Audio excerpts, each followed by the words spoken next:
राधे राधे गुरुजी जी।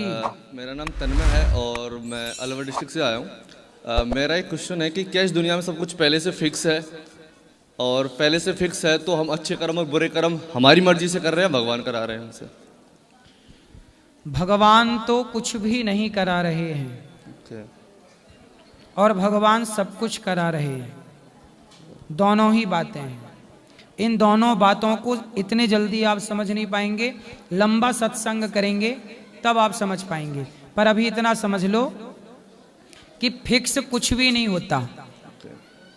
आपको भगवान ने, देखो आपके घर में बिजली है जी अब बिजली का पॉइंट तो है, अब उसमें हीटर चलाना है कि एसी चलाना है ये आप डिसाइड करेंगे, बिजली डिसाइड नहीं करेगी। जी जी है ना? जी। एसी चलाओगे तो कमरा ठंडा हो जाएगा, हीटर चलाओगे तो कमरा गर्म हो जाएगा। उसी तरह भगवान ने आंखें दे दी, आंखों में देखने की पावर दे दी, कानों में सुनने की पावर दे दी, पाँव पे चलने की पावर दे दी, हाथ में काम करने की पावर दे दी, वाणी पे बोलने की पावर दे दी। ईश्वर ने आपको पावर दिया है, शक्ति दी है। अब उस शक्ति को अब इन हाथों से या किसी माँ के बूढ़े के पांव दबा दो या किसी की गर्दन दबा दो।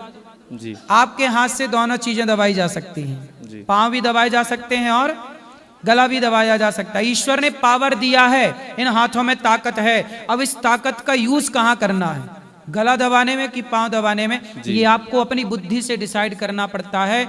ईश्वर ने सबको अक्ल दे रखी है, क्या सही है क्या गलत है। आपको पता है ना कि शराब पीना गलत है जी। आपको पता है ना मांस खाना गलत है जी। फिर क्यों खाते हो? खाते हो तो पाप के भागीदार आप हो।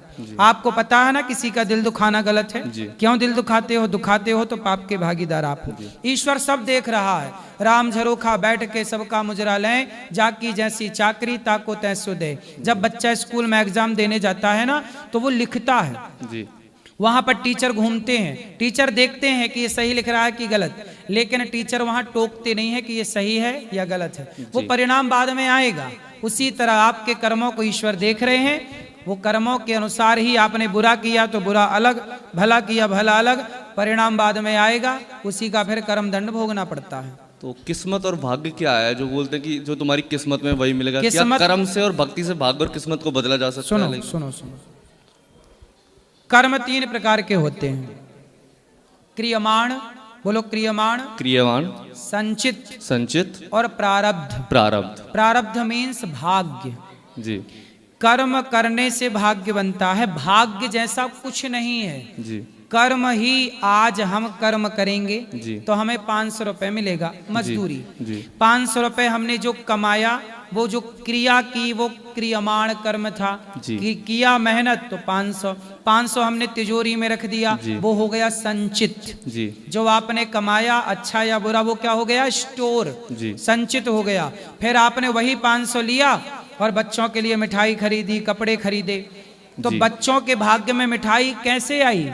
आपने कर्म करके पैसे कमाए, उसी पैसे से मिठाई आ गई। तो जो आप कर्म करते हो वो कर्म इकट्ठे होते रहते हैं, अच्छे या बुरे। जी गाली दे रहे हो या सेवा कर रहे हो, सब इकट्ठा हुआ। फिर जो इकट्ठा हो गया है वही जब आपको मिलना स्टार्ट होता है, जी। अच्छे का अच्छा और बुरे का बुरा, उसी को कहते हैं भाग्य। जी। अरे मेरे भाग्य में तो ये है, मैंने अच्छा किया होगा तो मेरे भाग्य में सब अच्छा है, मैंने बुरा किया होगा मेरे भाग्य में बुरा है। दशरथ जी तड़प रहे हैं, राम मत जाओ वनवास, राम मैं मर जाऊंगा। राम के भाग्य में दुख था, क्यों जी। था? क्योंकि दशरथ जी ने एक श्रवण कुमार को बाण मारा, उनके पिता तड़प तड़प कर मरे। तो जब आपने किसी को तड़पाया जी। तो आपको तड़पना पड़ेगा। जी तो दशरथ जी ने तड़पाया श्रवण के माँ बाप को, उन्हें भी तड़पना पड़ा। जी। तो वही भाग्य था, दशरथ जी के भाग्य में दुख था। क्यों था? क्योंकि उनके भाग्य का दुख आया कहां से? उनके कर्म से। कर्म ना किया होता, श्रवण कुमार को बाण ना मारा होता, तो क्या दशरथ जी के भाग्य में दुख आता? इसलिए तो कहते हैं, कोऊ ना काहू को सुख दुख कर दाता, निज कृत कर्म भोग सब भ्राता। आप जो अच्छे कर्म करते हो ना बेटा, जी। वही कर्म आज का कल आपको भाग्य बन के मिलता है।